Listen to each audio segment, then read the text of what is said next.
écologistes à l'initiative de cette soirée. Je voudrais remercier tout particulièrement les syndicalistes et les militants associatifs qui sont présents ce soir, parce que Macron voulait les piétiner, mais ils ont résisté. Nous avons besoin de démocratie sociale et des syndicats, des associations et des mouvements politiques. Puisque je veux leur dire qu'à l'échelle locale, avec nous, ils seront toujours des interlocuteurs écoutés et respectés.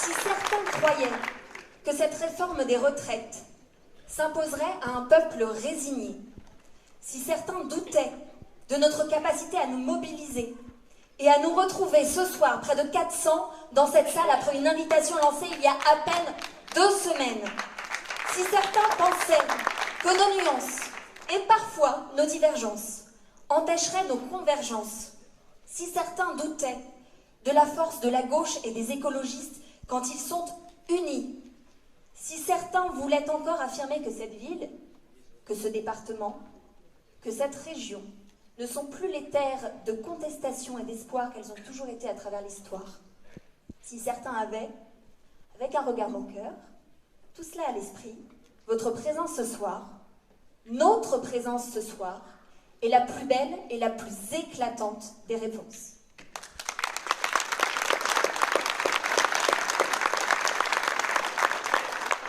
Alors nous allons l'exprimer, cette réponse.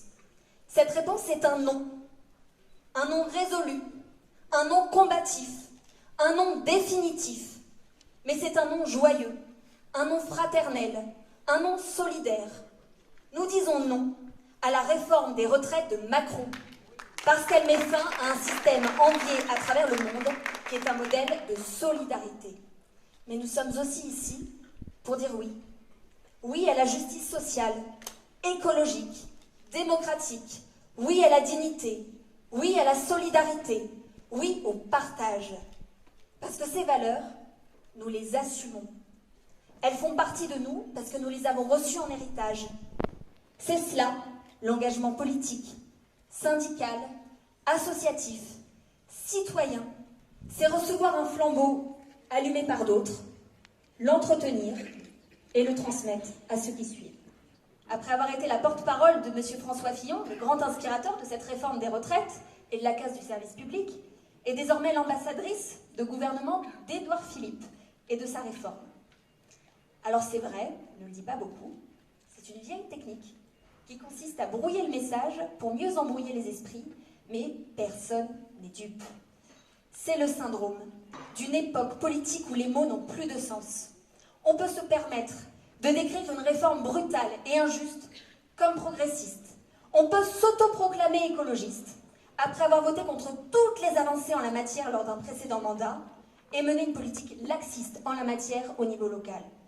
On peut en appeler aux citoyens, au nom du débat démocratique, et puis ne pas respecter leur vote.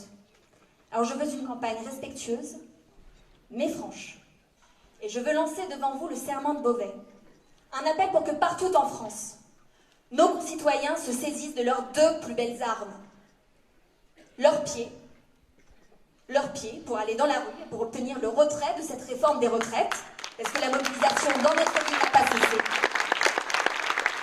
Et bien sûr, leur bulletin de vote, pour dire dans les urnes, en mars prochain, qu'ils veulent une autre politique. Une politique écologique et respirable dans nos communes, solidaire et fraternelle, citoyenne et participative. Et qu'ils sanctionnent la politique d'Emmanuel Macron qui abîme leur quotidien et compromet l'avenir de leurs enfants.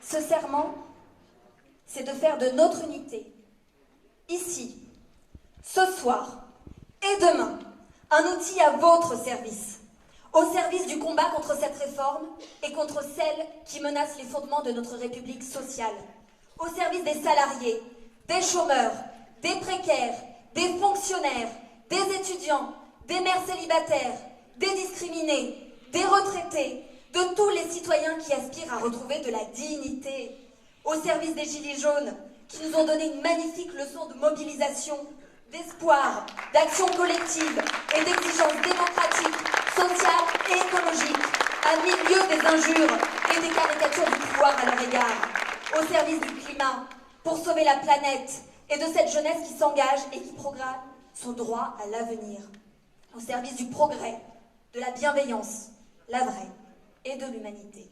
Alors oui, notre unité nous offre une opportunité historique de l'emporter dans notre ville, en mettant en échec le gouvernement d'abord et en intervenant pour inventer une alternative.